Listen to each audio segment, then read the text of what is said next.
A graça e a paz do Senhor Jesus Cristo a todos os filhos e filhas de Deus. Amém? Diga assim comigo: Deus é bom. Deus é muito bom. Deus é bom demais. Graças a Deus. Irmãos e irmãs, as profecias proferidas por Jesus a respeito dos últimos tempos, elas se cumprem ultimamente.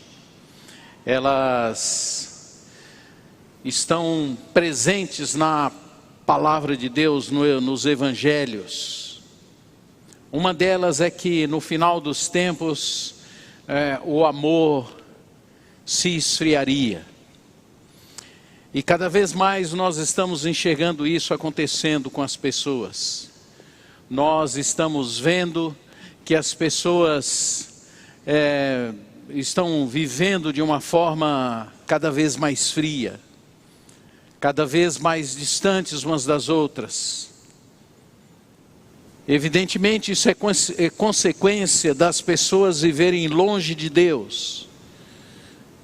Uma sociedade em que Deus é descartado. Uma sociedade em que Deus é trocado. Uma sociedade que tem muitos outros deuses.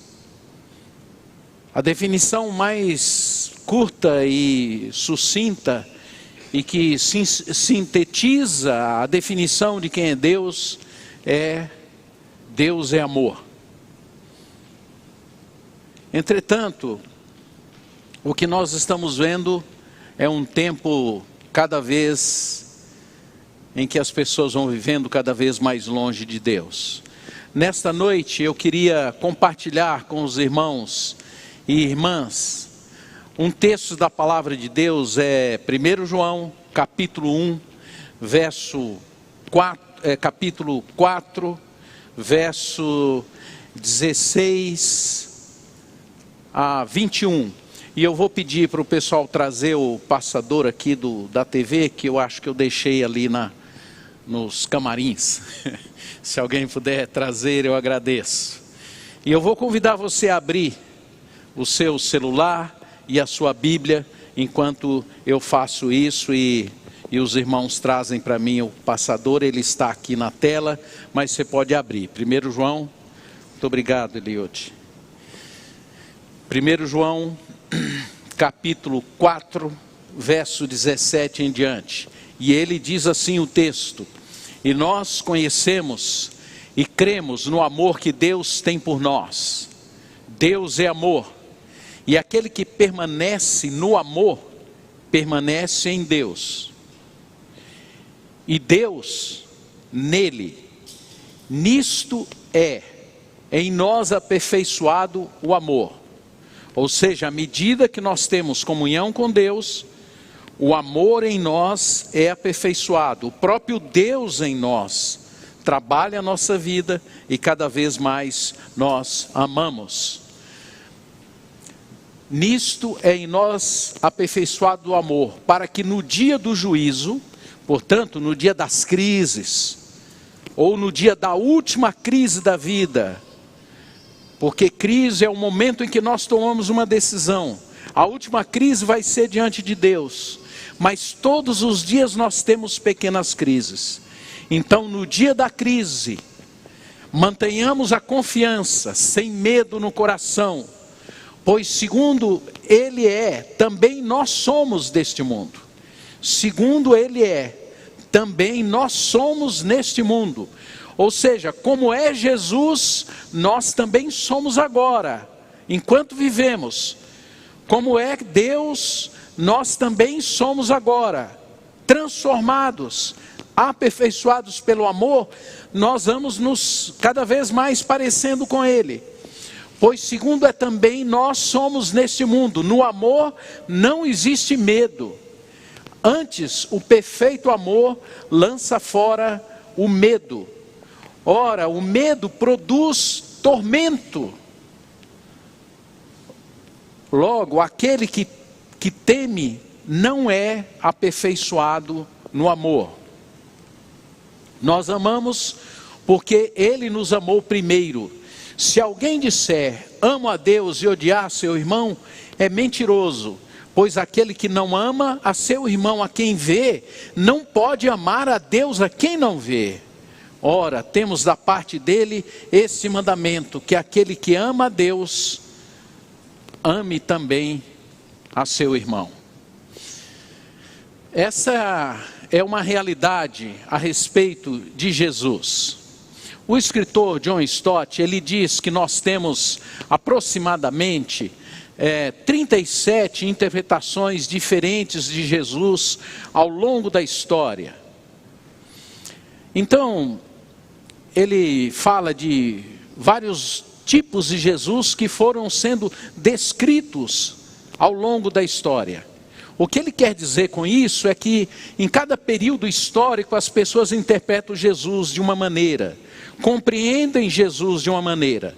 Por exemplo, havia um Jesus logo depois da época de Constantino, na Idade Média, que eles chamavam de Jesus o pálido Galileu. Então era uma imagem de Jesus, ele bem pálido e uma auréola ao redor dele. Depois veio um período de guerra em que Jesus era comparado a um guerreiro. Depois veio um Jesus que era comparado era descrito como um Jesus mágico. Depois veio um Jesus mais piedoso, mais choroso. Muitos aqui na década de 60, certamente viram um filme chamado Jesus Cristo Superstar.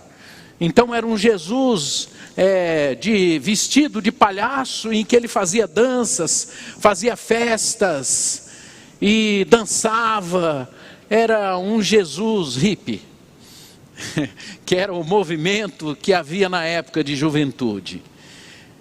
Os próprios evangelhos dizem que Jesus vai além da narrativa.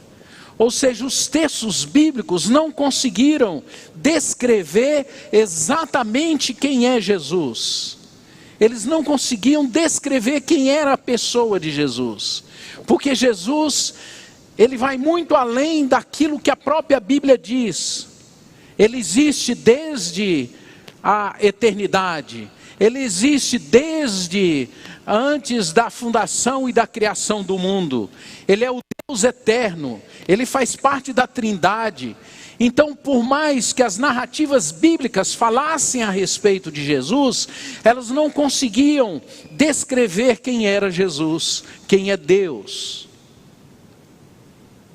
Certa vez, Jesus estava num lugar falando a respeito dele, explicando quem ele era para os religiosos judaicos da época.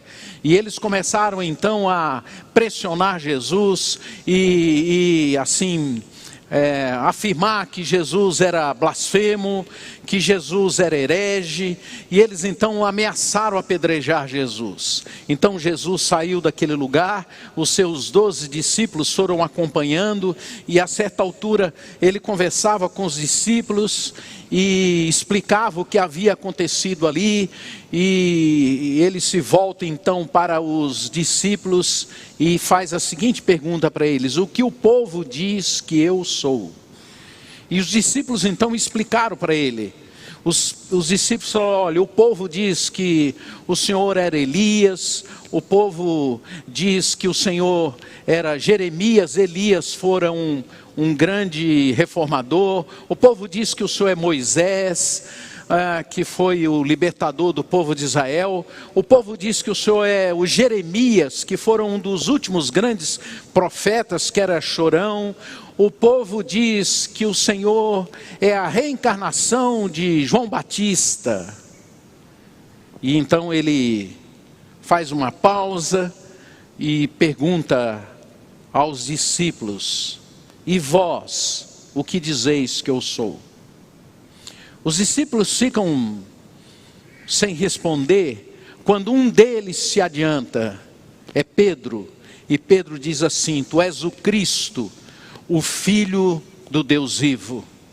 E Jesus então responde a Pedro: Não foi carne nem sangue que o revelastes, mas foi o próprio Espírito Santo, vindo do Pai, que revela a você quem eu sou.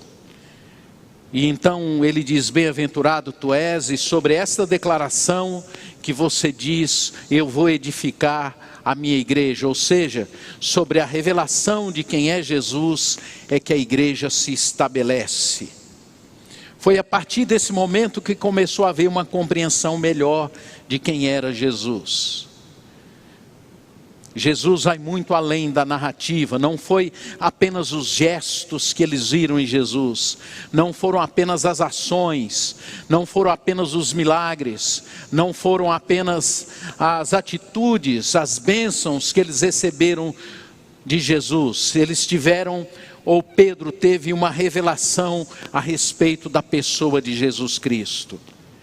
Então não é o fato de você ler as narrativas a respeito de Jesus, nem é o fato de você saber uma história a respeito de Jesus, nem é o fato de você, de fato, perceber que você tem sido abençoado ao longo da sua vida, que quer dizer que você conhece Jesus, e quer dizer que de quem você de fato esteja conhecendo.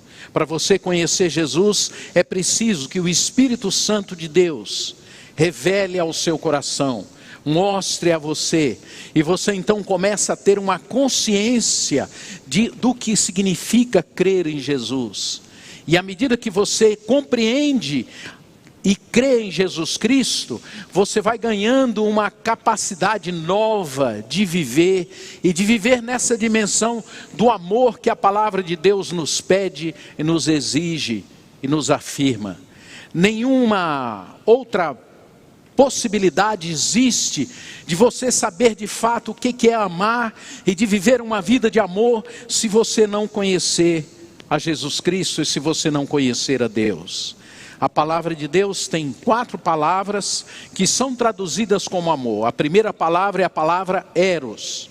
Eros está relacionado com essa questão da sensualidade, da eroticidade.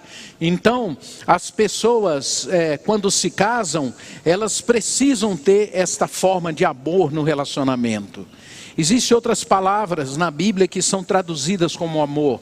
Uma outra é a palavra filia, daí a palavra filosofia, amigo da sabedoria. Philos, amigo, traduzida como amor, em grande parte da Bíblia. Isso quer dizer desse amor de amizade, dos relacionamentos que a gente precisa ter na família, no lar, entre os amigos, na comunidade. Essa é uma forma de amor. Existe uma terceira palavra que é traduzida como amor, eristorge. E essa palavra deu uma palavra inglesa chamada store. E store é o lugar onde se guardam as coisas que nos pertencem. Essa palavra tem um sentido de amor na ideia de pertencimento, na ideia de pertencer a alguém. Quando Jesus veio ao mundo, essas 3 palavras eram muito usadas. E elas eram usadas de uma forma natural, porque esta é a forma natural que existe de amar. Mas então, tendo vindo ao Senhor ao mundo, Ele resgatou uma palavra com esse sentido de amor que estava sepultada nas conversas entre eles. E é a palavra ágape. Essa é uma palavra que tem amplos significados, mas o significado que Jesus a usou era no sentido de amar com alegria. A palavra ágape era no sentido de amar de uma forma sobrenatural, de amar ao ponto de dar a vida por alguém, de amar com essa capacidade descrita no livro de Coríntios, que é essa capacidade de tudo suportar, de tudo perdoar, de ter toda paciência, de ter toda longanimidade, de ter toda a atitude de perdão. E essa atitude bela, desse amor que os seres humanos, usando aquelas outras 3 formas de amar, eles não tinham e eles não possuem. Não é possível alguém amar do ponto de vista que Deus coloca, se ele não tiver a vida de Deus dentro dele, se ele não crer em Jesus. ele vai ter esse amor da eroticidade, ele vai ter esse amor da amizade, ele vai ter esse amor do pertencer, mas esse amor que nasce em Deus e que nos torna pessoas perdoadoras, amáveis, que nos torna capazes de ir ao encontro do outro, de olhar o outro ser humano totalmente desfigurado, totalmente fora daquilo e dos planos e dos projetos de Deus para ele, e ainda assim a gente conseguir amá-lo. Esse amor só tem quem conhece Jesus. E foi por isso que Jesus Cristo veio ao mundo, para que nós fôssemos dotados desse amor e capazes de amar de tal maneira que as pessoas, ao olharem em nós, nos víssemos ou nos percebam como pessoas que são semelhantes a Jesus, assim como Ele é. Segundo Ele, nós somos neste mundo, conforme lemos no versículo 17 do texto de 1 João 5,17. Você e eu fomos chamados para ser como Jesus. Nisso nos é em nós aperfeiçoado o amor. Deus vai trabalhando esse amor sobrenatural dentro do nosso coração, por crermos nele, para que no dia do juízo mantenhamos confiança, pois segundo Ele é, também nós somos neste mundo. Foi para isso que você foi chamado, para ser abrigado pelo Senhor, e dentro do seu coração, dentro da sua alma, dentro das suas emoções, no seu andar, no seu caminhar, no seu falar, você seja capaz de amar as pessoas com quem você convive. E esse amor nos foi dado porque há um propósito nisso. Você precisa se parecer com Jesus conforme ensina, e você será parecido com Ele à medida que você for tendo a pessoa de Jesus no seu coração, e cada vez mais Ele for alargando a presença dEle dentro de você, e ganhando toda a sua vida, suas emoções, suas reações, suas vontades, suas escolhas, e cada vez você vai se tornar parecido com Ele. Porque Deus, Ele não te chamou à existência apenas para habitar no seu coração. Porque é desejo de Deus ter muitos outros filhos, muitas outras pessoas parecidas com você, que se parecem com Jesus. Porque há muitos deles que estão presentes aqui entre nós, nessa comunidade, e eles mesmos ainda não se perceberam que eles também são filhos, porque ainda não despertaram a sua consciência, e o Espírito ainda não os tocou para que eles entendam quem é Jesus, e para que o coração deles se alargue para eles. E eles estão entre nós. Eles estão onde você trabalha, eles estão lá na empresa que você está trabalhando, eles estão entre os seus amigos, eles estão na sua família maior. Eles são filhos de Deus que ainda não viram, não enxergaram, não entenderam Jesus, mas Ele veio neste mundo, encarnou, foi aos céus, voltou para morar dentro de você, para que o amor dEle fosse aperfeiçoado em você. E à medida que você vai vivendo, as pessoas, os outros filhos de Deus, vão vendo na sua vida a vida do Senhor Jesus. Não é uma coisa maravilhosa? Muitos parecidos com o primogênito, que é Jesus Cristo. A palavra de Deus diz que Jesus não se envergonha de nos chamar de irmãos. Então, à medida que vou crendo em Jesus, vou me tornando parecido com Jesus. E à medida que eu me torno parecido com Jesus, as pessoas com quem eu convivo vão vendo a vida de Cristo em mim. Quando eu tinha 11 anos, eu encontrei um baú na minha casa. Dentro do baú havia uma fotografia. Muitos de vocês acho que nunca viram essa fotografia. Era uma fotografia pintada de um jovem muito bonito, ele devia ter uns 18, 19 anos, com o uniforme do Exército Brasileiro. E eu peguei aquela fotografia, eu tinha 10, 11 anos, e eu peguei aquela fotografia e fui andando com aquela foto, e fui na direção do meu avô, que eu achava que era o meu pai. E quando eu apresentei a foto para o meu avô, e perguntei para ele: pai, de quem é esta foto? O meu avô começou a se emocionar e começou a chorar. E disse assim para mim: eu não sou o seu pai. O seu pai é esse da fotografia. E ele morreu. E eu peguei aquela foto e eu andava com aquela foto o máximo que eu podia. E o meu avô falava: não, você precisa guardar a foto. Eu queria dormir com aquela fotografia. Eu olhava para aquela foto toda hora. E no meu coração foi ficando um desejo assim imenso de conhecer aquela pessoa. Aí o meu avô falava: olha, ele morreu, ele já está com Deus, ele não tem como você conhecê-lo mais. Mas ele é esta foto aqui, ele é desse jeito. Quando eu cheguei aos 18, 19 anos, eu fiz um jeito de tirar uma foto mais parecido possível com aquela, com a mesma pose, com o mesmo retrato. E eu pegava aquela fotografia minha e comparava com aquela foto que era do meu pai. E impressionante como eu era parecido com meu pai quando eu tinha 19 anos. Se você for habitado por Jesus, você será parecido com o Pai eterno. Você é descendência dele, você é filho dele.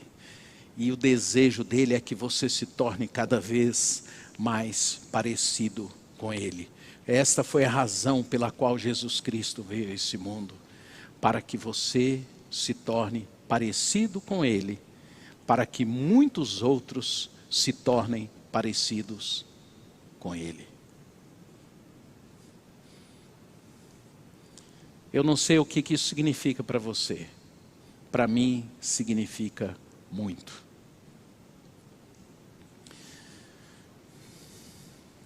O medo. A arma mais forte para enfrentar o medo é o amor. Existem muitos medos que são bem objetivos. E alguns de nós temos medos assim de coisas muito concretas e objetivas. Eu, por exemplo, eu tenho medo de ladrão armado me assaltando. Vocês não tenham dúvida que se isso acontecer comigo, eu vou entregar tudo que eu puder para a pessoa. Isso porque eu já fui assaltado. E quando eu fui assaltado, eu tive vontade de reagir. E por um milagre de Deus eu não reagi, porque senão eu teria sido morto. Enquanto eu estava sendo assaltado, com uma arma apontada para mim, muito próxima de mim, havia uma outra pessoa ao meu lado com a arma apontada. Todos nós passamos por esse momento de Covid, é um medo objetivo, natural, normal. Mas existem medos que são subjetivos, que eles estão dentro de nós e a gente nem consegue, às vezes, identificá-los. Mas por causa deles, por a gente ter esses medos subjetivos no interior da alma da gente, a gente toma decisões, a gente faz escolhas, por causa desses medos que são subjetivos. Por exemplo, medo da solidão. Então isso nos faz ter comportamentos, isso nos faz ter atitudes. Medo de ficar sozinho, medo de não ser amado, medo de não ser aceito. São medos presentes na nossa vida e que nos levam a tomar muitas decisões. Por eu ter sido um menino órfão e ter convivido com muitas famílias, todo final de ano havia um balanço geral na minha família maior, e eu tinha 7 tios, e então esses tios eles revezavam para me cuidar de mim na minha infância. Cada ano eu ficava na casa de um. Então geralmente no período do Natal a família se reunia num lugar só, e aí eles iam decidir aonde que eu ia ficar no ano seguinte. Então toda a minha infância e toda a minha juventude foi um esforço, ou a minha adolescência foi um esforço imenso, grande, para me manter na casa que eu estava. Então eu fazia um esforço para agradar, eu me esforçava, eu me dedicava, eu fazia algum trabalho para ajudar na família, para me manter naquela família. Eu queria ser amado, eu queria ser abraçado, eu queria ser acolhido, eu não queria ficar mudando de família. Eu queria ser uma pessoa boa, para que eles me amassem, para que eles não me mudassem de lugar. Não foi um drama só meu, eu sei que esse também é o seu, e talvez você não tenha percebido, mas você desde a sua infância, você sempre fez o possível para agradar os seus pais. E dependendo de como essas reações foram acontecendo na sua vida, dessa relação que você foi tendo com seus pais, você continuou fazendo de tudo para agradar a pessoas, por exemplo. Se a sua família era uma família de alta performance, ou seja, uma família que cobra de você, que você seja uma pessoa de alta performance no sentido de trabalho, provavelmente hoje que você é um adulto, você ainda se esforça muito e continua querendo provar que você é capaz e que você pode.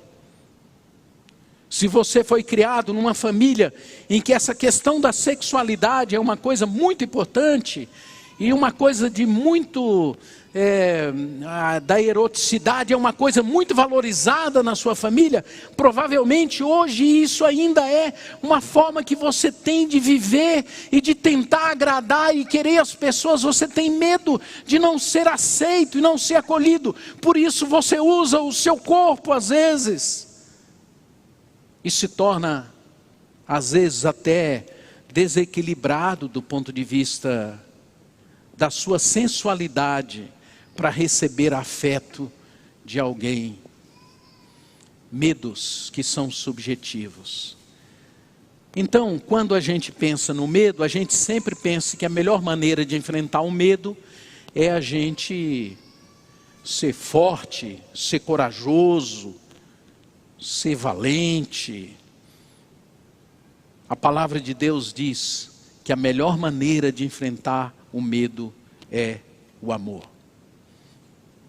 É você saber que você é amado, porque isso o torna capaz de amar.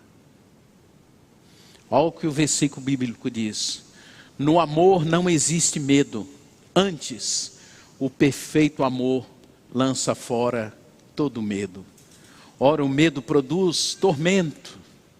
É por isso que muitas pessoas vivem debaixo de tormento emocional, espiritual. Eles vivem num sofrimento, numa angústia, num desespero. Eles querem fazer de tudo para agradar as pessoas. E eles vão, por não se sentirem amados. Quando você crê que você é amado por Deus, o seu coração vai se aquietando e você vai ganhando uma paz que o vai tornando capaz de amar, mesmo quando as pessoas demonstram não te amar. Às vezes eu fico pensando, acho que quando eu prego parece que eu sou uma pessoa assim, que estou vivendo em outro mundo. As pessoas são tão duras, tão difíceis, porque elas não conseguem entender que Deus é amor e que Deus habita o coração delas e que elas são profundamente amadas por Deus ao ponto de Cristo dar a vida por elas na cruz do Calvário.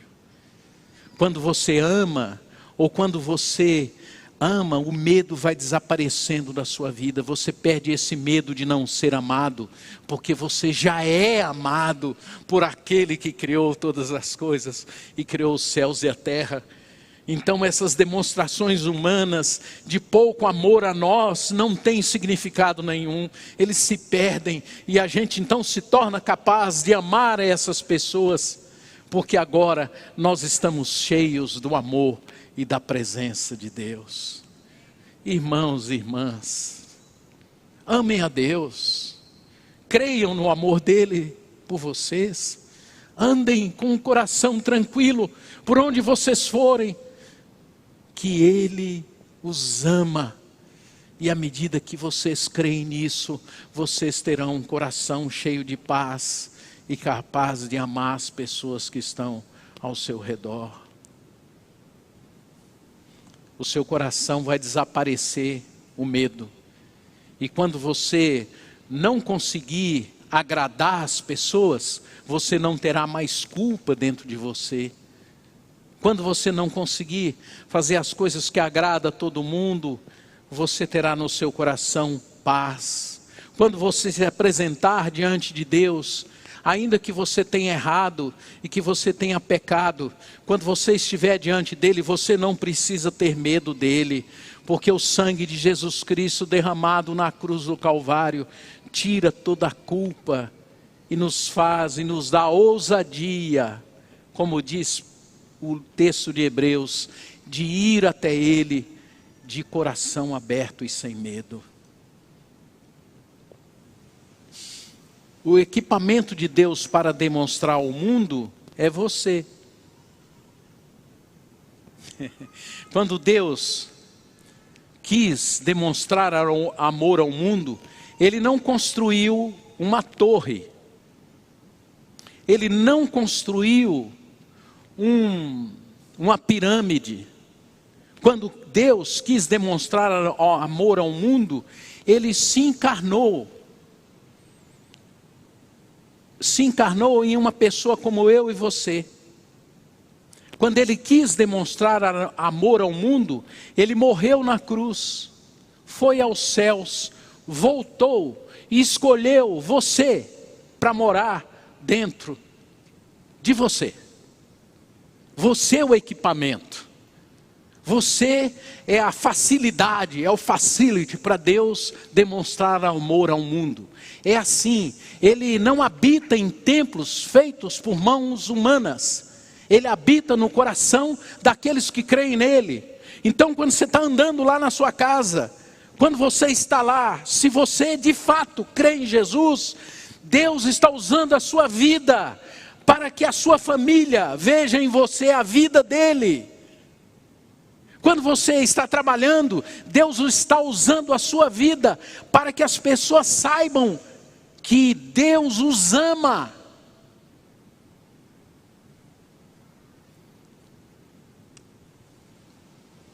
Nós amamos porque Ele nos amou primeiro. Se alguém disser, ama a Deus e odiar seu irmão, é mentiroso.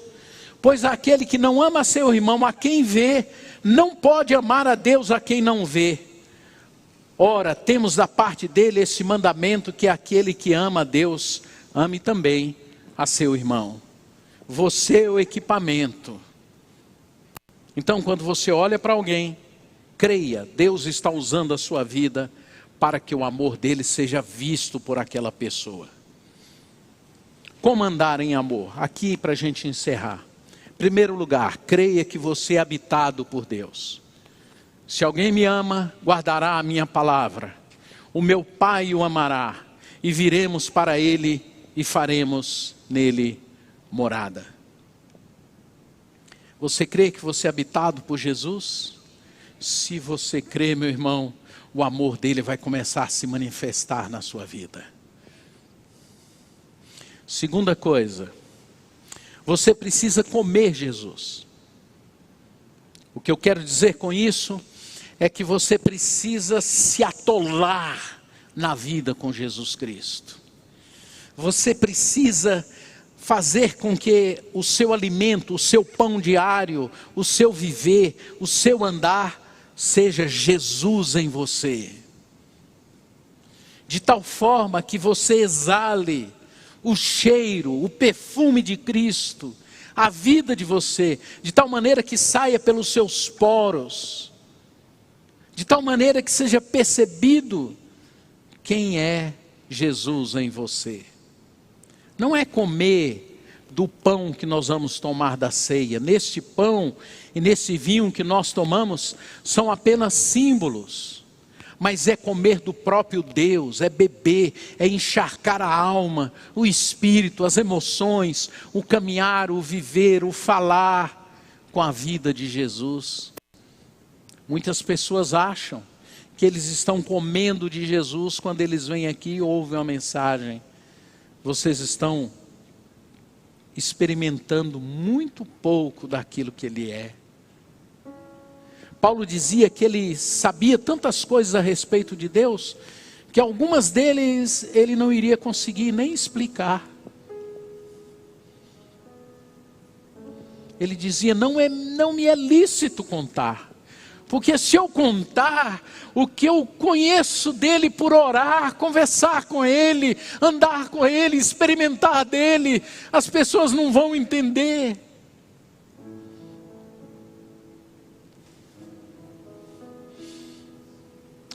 Jesus é Deus e mora no coração daqueles que o amam e creem nele. Ele é companhia presente em todo momento da nossa vida. Nos momentos mais difíceis Ele se faz presente. Ele está aqui. Ele está dentro de você que crê nele. Amanhã, quando você se levantar, Ele estará com você. Se amanhã você tiver que enfrentar um momento difícil, Ele estará com você, porque Ele é vivo. E quanto mais você beber dEle, e mais você encher a sua vida dEle, menos medo haverá em você. E tudo que você fizer, vai ter a graça, o perfume, as mãos do Senhor na sua vida e se distribuindo para os outros. Terceira coisa que você precisa fazer é corrigir os pensamentos mentirosos. Eu tenho ficado impressionado como a mente das pessoas no nosso tempo acreditam em coisas mentirosas. Afirmações mentirosas, por exemplo, a seu respeito. Afirmações dizendo que para você amar, você tem que dar vazão ao que há de pior em você mesmo.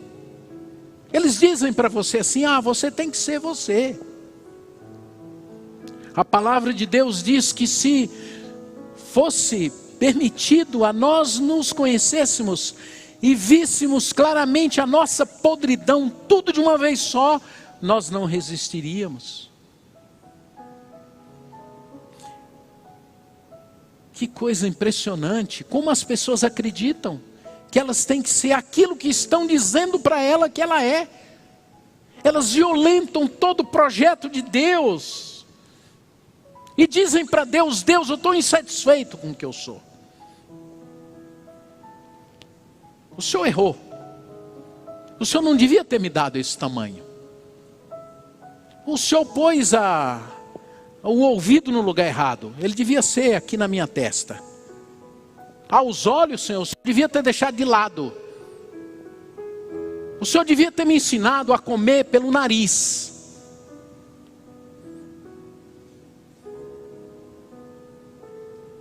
Pensamentos mentirosos que estão sendo colocados no coração das pessoas, para que as pessoas sejam desfiguradas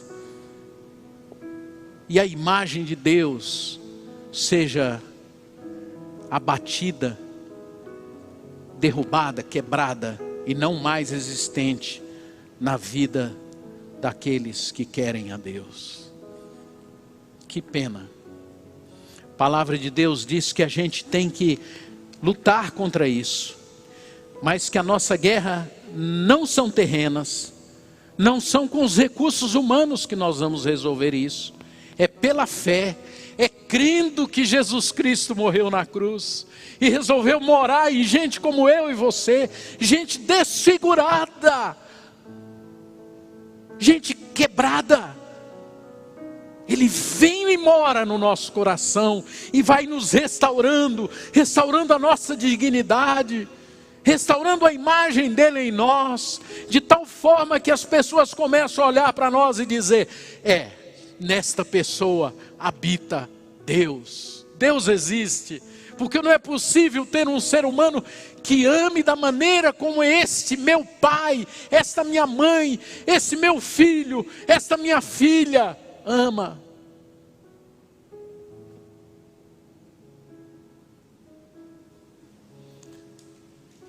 E por último, você tem que viver cheio do Espírito Santo. E viver cheio do Espírito Santo é um exercício. Eu tenho falado aqui, é um crossfit espiritual. É todo dia você precisa falar: Senhor, enche o meu coração com a tua presença. E o texto de Efésios explica como é que a gente enche o coração para andar cheio do Espírito. Falando entre vós com salmos e hinos. Aí os crentes começam a pensar que falar entre nós com salmos e hinos é a gente botar um hino para tocar. Ajuda. Se for boa música, faz muito bem. Porque tem algumas músicas aí, gospel, que fura a mente da gente, né? Ela não... Mas é essa linguagem que precisa mudar. Nós estamos vivendo num mundo de linguagem agressiva, que humilha o outro ser humano, que ofende, que agride, uma linguagem maldosa. É uma linguagem espiritual que o Senhor está falando. É uma forma de falar com o outro que retrata o amor de Deus. É uma música que vem dos céus e que ganha o nosso coração, a nossa alma. Eu quero te convidar para você orar comigo. Se você na sua vida nunca fez uma oração dizendo: entra no meu coração, Jesus, transforma a minha vida, eu quero te convidar para você orar e falar: Senhor, entra na minha vida, eu não sei amar, e eu quero. Então vou te convidar para você repetir comigo. Era como se eu estivesse aí no seu lugar. Diga assim: Senhor Jesus, nesta noite, eu quero clamar para que o Senhor venha através do seu Espírito. Entre no meu coração, de tal maneira que eu ganhe uma consciência mais clara de quem é Jesus e desse amor que extrapola qualquer compreensão humana. Entra, Senhor, no meu coração. Senhor, eu te peço que o Senhor me cure dos meus traumas, das minhas raivas, dos meus rancores, das marcas que fizeram na minha vida, no meu passado. Senhor, tira isso de dentro de mim e me enche com teu Espírito, para que eu tenha uma nova maneira de andar, de falar, de viver. Me dá, Senhor, uma linguagem nova, uma forma amorosa de falar com as pessoas, uma forma amorosa de viver, de fazer as coisas, de tocar, de olhar. Pai, transforma a minha vida, entra no meu coração, habita a minha vida e a minha existência. Eu oro, Senhor, crendo que Jesus Cristo é o Senhor da minha vida, que vive em mim, que mora no meu coração, e que eu sou um instrumento, Senhor. Eu sou o equipamento para que Jesus Cristo seja percebido por outras pessoas. Transforma-me, ó Pai, no nome de Jesus. Amém e amém. Que o Senhor nos abençoe, que Ele nos dê graça, que Ele nos encha de alegria, de paz. na certeza de um dia estarmos juntos na eternidade. Porque lá não haverá choro, não haverá lágrima. Nos céus só haverá amor. Então por que não começar a treinar aqui? Por que não fazer da sua casa o céu? Por que não fazer do seu lar o céu?